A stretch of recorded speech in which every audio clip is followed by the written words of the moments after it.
This is BBC Newsline. I'm Tara Mills. Tonight's headlines. Assembly members hear of the plans to wind up the Renewable Heat Incentive Scheme. Yes, and we learned it'll cost almost £200 million to end the flawed scheme, which became known as Cash for Ash. A man remains in custody this evening as police continue to investigate a sudden death in Enniskillen. Two men found guilty of the Gangland assassination of this man in County Down are to try to appeal their convictions. A third day of disruption at Dublin Airport after a cyber attack with no end yet in sight. There's lots of IT people in the terminals today trying to get a fix. We don't have a time frame, we don't have a date yet for when we're going to see that implemented. It's very much wait and see for the moment. Body cameras for nurses at Antrim Hospital's emergency department to tackle abuse against staff. We have a lot of staff that have had to go off with long-term sick leave because of violence and aggression. I have had a patient that came behind me and put a blackthorn stick around my throat and tried to pull me back. Bethany Firth is back with a bang. Mark Allen returns to winning ways, and Kate O'Connor picks up a silver medal at the World Athletic Championships. And I think you're going to rather enjoy the forecast this evening. With high pressure in charge, it's a story of blue skies and sunshine, but some rather chilly nights. I'll have all the details just before 7.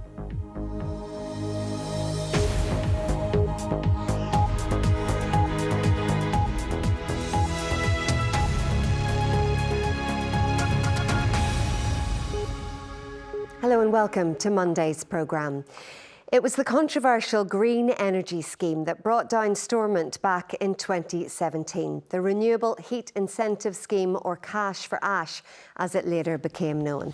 Today, Stormont's Economy Minister announced new plans to shut down the flawed scheme for good, but revealed the cost of doing so and paying compensation to claimants still on the scheme could be up to £196 million over the next 10 years. Our political correspondent Jane McCormack joins me now from Stormont. And Jane, this has been a long time coming. It has, Tara, and this isn't even the end, but it is the beginning of the end. The Stormont parties agreed some years ago to wrap this scheme up, but due to COVID and political disagreements over how to end it, the plan has only now, of course, been signed off. Now, doing it will require legislation, which we're told will take until next April to come into effect. And what about compensation for those 1,200 or so boiler owners and businesses who signed up to that scheme in good faith? We're told they're in line for a staggered closure payment over 10 years. £196 million has been set aside for all of this. Now, of course, the rates, or the tariffs as they're known, that are paid out now, back in 2019, those were slashed heavily. It left a lot of boiler owners and businesses struggling. It was even referred to as a raw deal by some. Crucially, this time the tariffs being paid out will be higher, and that's why Kiva Archibald says this plan is fairer than what has gone before. The proposed rates are higher than what the proposed rates were for last year, and as I have indicated in terms of both my statement and other answers, there has been significant engagement with participants, and I certainly believe that we are in a better place in terms of that kind of constructive engagement that has taken place, and as I say, I'm grateful that is the case. Jane, what sort of reaction have we had so far? Well, look, of course, many of the boiler owners and users of this scheme, Tara, are farmers. Now, we understand the Ulster Farmers Union will meet tonight to discuss their views on these proposals, but we also heard today from the Renewable Heat Association. Now, they represent a large number of boiler owners. They say that this is positive, but they want to see Stormont spelling out what the replacement scheme will be for those who still work with renewable energy. Scrutiny of the legislation is for Stormont, and all the parties seem to be enthusiastic about reaching closure, and we need to be fully aware of the climate change implications. And the fleet, if it's fully operational, could deliver 7% of our targets. Those targets are upon us in 2030. Something needs to be done, and it needs to be something that will bring the community and bring the rural environment and the farming environment along with the initiative. Jane, also at Stormont today, the First Minister offered to give an MLA a biology lesson. What was that all about? Yes, not necessarily the sort of thing you'd be used to hearing from Michelle O'Neill, but that was her retort to the TUV MLA Timothy Gaston when he questioned her about Sinn Féin's stance over how a woman is defined. Of course, this all comes after that Supreme Court ruling back in June, which declared about the legal definition of a woman being based on biological sex. And so he pressed her on that. Obviously, we know there's been a culture war in the months that have come since that court ruling. Have a listen to how this exchange unfolded. As someone who holds office in a department with responsibility for equality, can you, as First Minister, clarify, can a woman have a penis? I think I'm going to have to help you out, maybe with a bit of biology lesson. I was born a biological baby girl. I grew into a teenager, and I'm now a fully fledged woman. There are also trans women in our community, and if women can be supportive and inclusive of trans women, then you should also. But I fear, like the trans community fear, all you're interested in is stoking up fear and tensions and hurt. Have a bit of sensitivity, have a bit of decency. Quite the response there from Michelle O'Neill, Tara, and I have to say that wasn't the first, nor will it be the last time that we see this particular issue becoming a hot topic in the Assembly chamber. Jane at Stormont, thank you. Now, the police are continuing to investigate the circumstances surrounding the sudden death of a man in his 60s in Enniskillen at the weekend. Officers were called to Drumbawn Close yesterday, where they found the body of the man. Another man has been arrested. Let's get the latest from our reporter Grania Connolly, who's live at the scene for us. Grania. Tara, well, things have been fairly quiet here in Drumbawn Close, but you'll see behind me a cordon and one police vehicle remain outside this house where a man in his 60s was found dead. Yesterday, we know the police are investigating the circumstances surrounding his death, and they've said that a post-mortem examination will take place to determine the cause.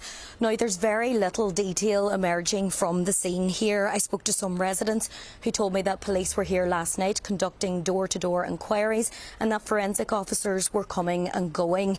And today, one forensic officer returned for a little while but left again. Neighbours said that they first noticed police arrive at the scene yesterday morning, but that it was only as the day went on they realised that a man had in fact died. Local councillors also seem to know very little detail about what happened, but they are appealing to anyone with information to contact police. Now, police have said that a 42-year-old man was arrested yesterday. He still remains in police custody, assisting them with their inquiries. Grania, thank you. Still to come on the programme. We've been with the local stars of the road bowling scene as they show us how they give it their best shot.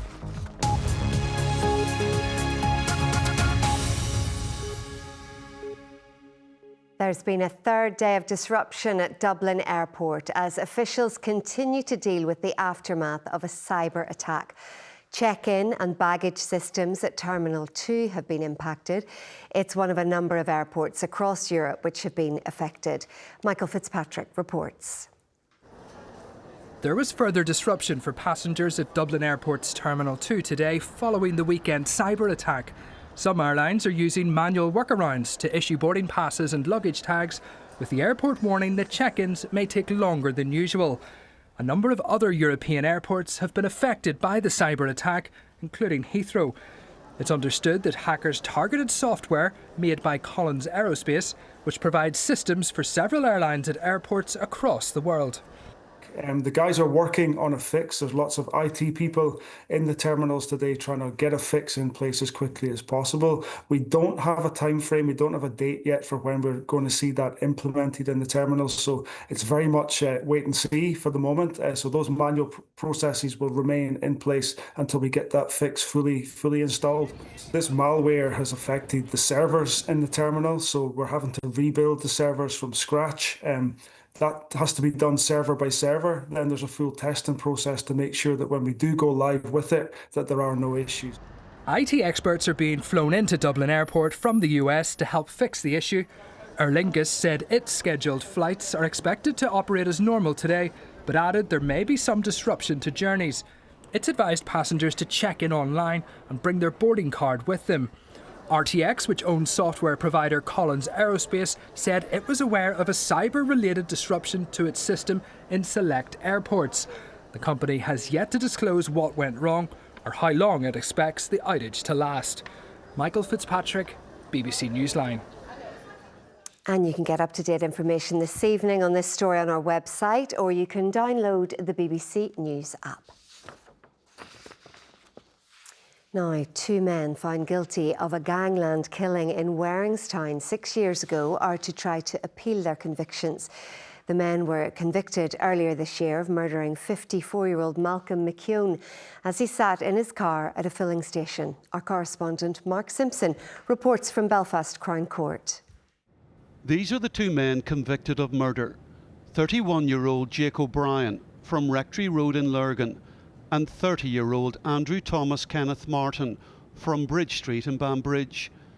They were found guilty of killing Malcolm McKeown outside this filling station in Waringstown. The 54-year-old was shot moments after coming out of the shop and getting into his car. He was killed 12 days after being released from prison. It emerged today the men convicted of murdering him intend to appeal. Although the 2 men were found guilty in June, they have yet to be sentenced. At a hearing today, a prosecution barrister described the killing as a gangland assassination and said those involved should serve at least 20 years in jail. Defence barristers said all the circumstances of the case need to be taken into account. The judge, Mr. Justice Fowler, is due to sentence the men in 2 weeks' time. Mark Simpson, BBC Newsline at Laganside Courts. A man who claimed a paedophile priest groomed and abused him at a Newry city school is to receive £170,000 in damages. It forms part of a settlement reached in the High Court action over historic physical and sexual assaults inflicted by the late Father Malachi Finnegan. He will also be given a written apology from the head of the Catholic Church in Ireland. The 57-year-old man, who cannot be identified, sued the Diocese of Dromore and the Board of Governors at St Colman's College in Newry over failures to protect him from the priest. Now, healthcare staff in Antrim Area Hospital's emergency department have been wearing body cameras as part of a pilot aimed at tackling abuse of healthcare workers. The Trust said this is due to the increased attacks on their staff. Kelly Bonner has the story. Maria Doherty has been a nurse for 25 years, and in that time she says violence and aggression towards staff has increased so much that nurses are finding it difficult to cope. We have a lot of staff that have had to go off with long-term sick leave because of violence and aggression. I have had a patient came behind me and put a blackthorn stick around my throat and tried to pull me back. I've had patients that has stuck nails in us, jumped at us. I've had a member of staff that I was in charge one day that was attacked in their triage room, and that's one of the areas where we're going to start using our body-worn cameras. Anything they can get thrown at us. I've seen sharps boxes being thrown at us. I have seen patients with knives.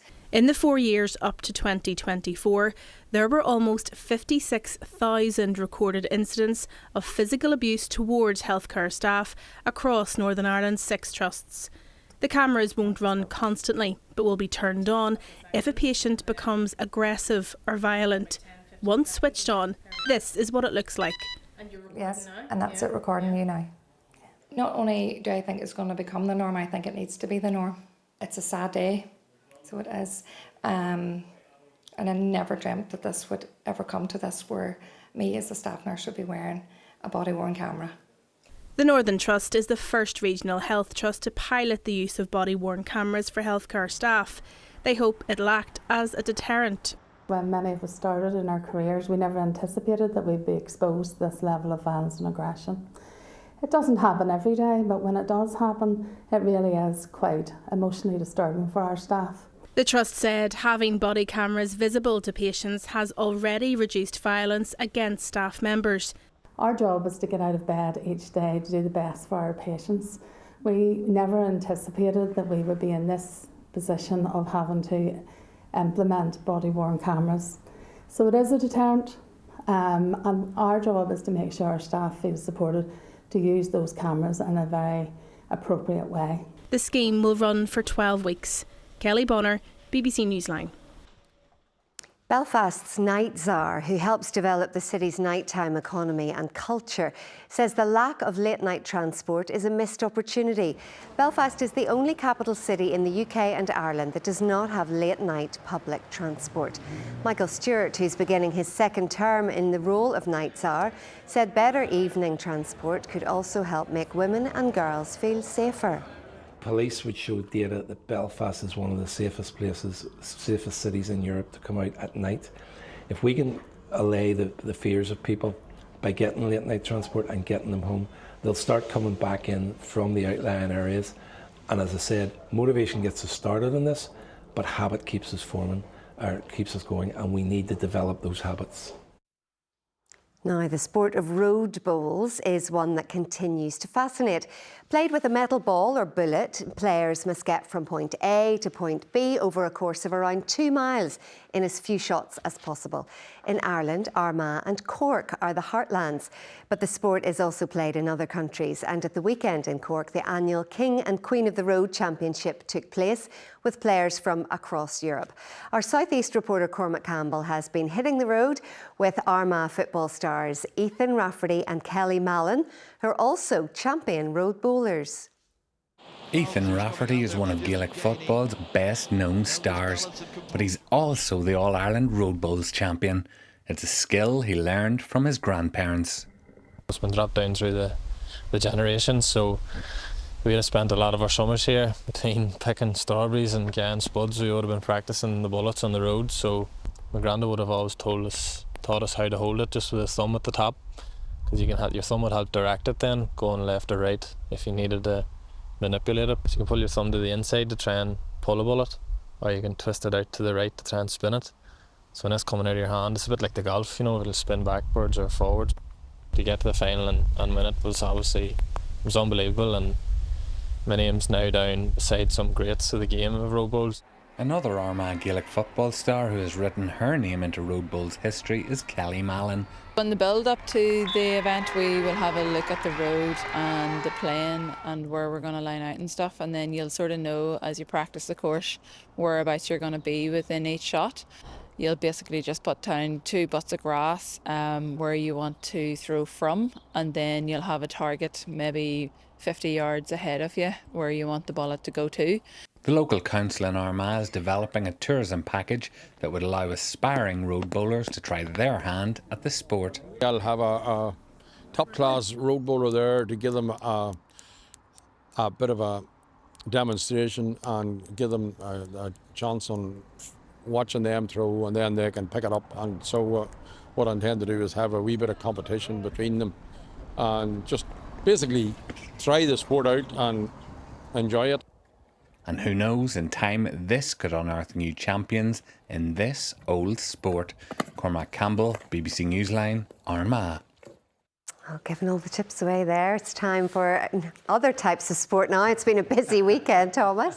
It's been a really busy weekend. You just thought it was just throwing a metal ball down the road. There's more to it than that, Tara. There's definitely more to it than that. There's definitely more to it in the World Athletic Championships, but you wouldn't think that by Irish heptathlete Kate O'Connor, because she's been reflecting with a bucket load of pizza, by the way, on her performance at the World Championships, describing it as the biggest week, I should say, of her career. Now, the 24-year-old clinched a silver medal in Tokyo thanks to not 1, 2, not 3, but 5 personal bests in the multi-sport event. Just to put it in perspective, it's Ireland's first World Track and Field medal in 30 years. Nigel Ringland reports. The smile hasn't left Kate O'Connor's face for 2 days, and why not? Her hard work and perseverance were rewarded with a world silver medal and a new national record. So how do you celebrate that? We ordered 4 large pizzas and we had a couple of drinks at the hotel, and it was just really nice. It was just like a nice close circle of people that have helped me win that medal, and it was just like a nice kind of moment that we could all just celebrate all the hard work that we've put in together. It had already been a year to remember, with medals at the European and World Indoors and at the World University Games, but this was taking it to another level. Well, third and final attempt. 186 goes clear. O'Connor, she is a fighter, I'll tell you what. Did I believe that I could win a medal? My thought was that I thought the bronze medal was sitting there. I knew that there was going to be quite a few girls sitting in and around with me fighting for that bronze. Yeah, I suppose the way the competition unfolded, the silver was there, and I'm like a real competitor. I wasn't then going to let that opportunity slip away from me. So I was going to fight for every single point that I possibly could to get the highest place that I could. And as for the future, well, Kate, it's just getting started. That's one of the most exciting things for me, is that I just scored 6,700 points, and there's so much there right now. So what can I do with another winter behind me and another year behind me and another 2 years, and then obviously get to the Olympics, which will be another 3. And it's going to be a fun journey to be on to see what she can achieve. Nigel Ringland, BBC Newsline. Now, it's been a long break for this young woman, but Bethany Firth has picked up where she left off, winning a silver medal in the 100 metres backstroke at the World Para Swimming Championships in Singapore. The 5-time world and 6-time Paralympic champion was back in competition for the first time in 2 years after becoming a mum. She finished second in the race in a tight finish behind her Great Britain teammate, Poppy Maskell. Now, Mark Allen survived a spirited comeback from China's Zhu Yulong to win the English Open in a final frame decider and claim his first ranking title in 19 months. Antrim's Allen led Sunday's final in Brentwood 6-2, 7-3 before Zhu won 5 consecutive frames to edge in front, but the world number 1 held his nerve to take the last 2 frames and win 9-8. In a final that lasted a marathon 7 hours over 2 sessions, it is the 12th title of Allen's career. Now, Philip Doyle and Fintan McCarthy booked their place in Wednesday's double sculls semi-finals at the World Rowing Championships in Shanghai. The Ireland crew won the opening heat comfortably and were over 5 seconds ahead of Italy in second place. Doyle, who took a bronze medal home from the Paris Olympics, was selected to partner 2-time Olympic champion McCarthy in the absence of Paul O'Donovan, and the pair look good, encouraging signs for later in the week. Now, England cruised to a 6-wicket victory in the third T20 against Ireland in Malahide yesterday. The comfortable win secured the series 2-0. England's Jordan Cox marked his return to the team with a big-hitting half-century. Ireland will hope the experience will stand them in good stead with a busy winter of cricket ahead. Now, following the weekend's local football, Glentoran remained the only unbeaten side in the top flight of the Irish League, I should say. The East Belfast outfit hold a slender 1-point lead over Larne. Linfield lie 4th, 7 points adrift, but they do have 2 games in hand. Mark Sidebottom's report begins with Glentoran's win on the road at Coleraine. Top billing of the weekend went to the meeting of Coleraine and Glentoran, both unbeaten, and to borrow again from boxing, someone's O had got to go. It's Stewart, and it's rifled in by Jordan Stewart. Colerane's duly did. Jordan Stewart bagged both Glentoran's goals to land the knockout blow. 2-1 the final score, and the Glens now the only unbeaten side in the league. At Inver Park, it was the Battle of East Antrim, but the game never quite reached fever pitch. It's not that Carrick were out of sorts, rather Larne were just that little bit better. 2-0 the final score, and that's now 6 consecutive clean sheets and 6 league wins on the bounce for Larne. Linfield quickly put their midweek wobble against Ballymena United behind him with a fairly routine win against Glenavon. Hugely influential Kyle McLean with both goals in a 2-0 victory. And at Stanmore Park, Dungannon Swifts bagged 3 precious points in a 2-1 win against Cliftonville. Mark Sidebottom, BBC Newsline. Now, the GAA provided an update today on the amalgamation of the sporting body with the Camogie Association and ladies football. Headed up by former Irish President Mary McAleese, an agreement on principles has been reached. All 3 bodies will come under the name of the GAA, but an exact timeline for completion isn't clear, although the GAA said it remains on track for the original 2027 target. Finally tonight, Red Bull junior driver Finn McLaughlin from Magherafelt moved closer to securing the British F4 Championship after extending his lead in the standings in the penultimate weekend of racing at Silverstone. The 17-year-old who clinched the Rookie Championship in August secured his 5th win of the championship in race 1 on Saturday. He is the real deal. That is the sport this evening. Thomas, thank you very much. Well, this is a gorgeous picture sent in to us today from a weather watcher of Jordanstown this morning. Jeff, the weather was okay over the weekend, a little bit warmer, but how's it looking for this week? It's looking pretty good, actually. Yes, it was a beautiful sight over Jordanstown, beautiful sight at Strangford as well. What we did have was a bit of a chill in the air as temperatures really did drop away overnight. We were down to minus 1.3 degrees at Catesbridge last night, so certainly a chill feel to the start of the day. In fact, England, Northern Ireland, Scotland and Wales all saw sub-zero temperatures for the first time as we went into the autumn.